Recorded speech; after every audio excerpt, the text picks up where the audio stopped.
வந்து கிட்டத்தட்ட இந்த சென்டர் கட்டி எத்தனை வருஷம் ஆகுது. 40 ரூபா கொடுக்குறோம் மூட்டைக்கு. ஏன் இந்த இடத்துல ஒரு 4 காய்ச்ச கொட்ட கூடாதா? இல்ல விவசாயிகிட்ட பணத்தை வாங்கி கொட்ட வேண்டியது தானே.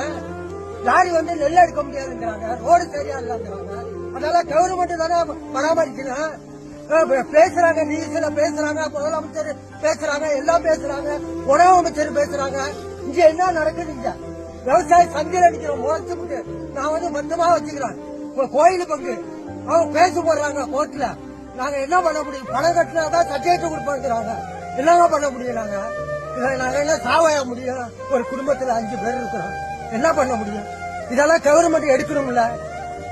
இல்ல நீஸ் இருக்கிறாங்க 10 பேர் இங்க கொட்டுறோம், 10 பேருக்கு போடுறது டோக்கன் போடலாம்ல. ஏன் அதை போட மாட்டாங்க? இந்த இடம் எப்படி இப்ப இன்ஜின் வச்சு இறக்கிறாங்களா? இன்னைக்குதான் இதுக்கு 9 விவசாயி நிக்கிறாப்புல. இதுல இறங்க தண்ணி இன்ஜினே தூக்கிட்டு வாங்க, தோண்டியா போடுங்க. இதெல்லாம் எப்ப செய்கிற வேலை? செஞ்சு வைக்க வேண்டியதானே இந்த வேலையெல்லாம்.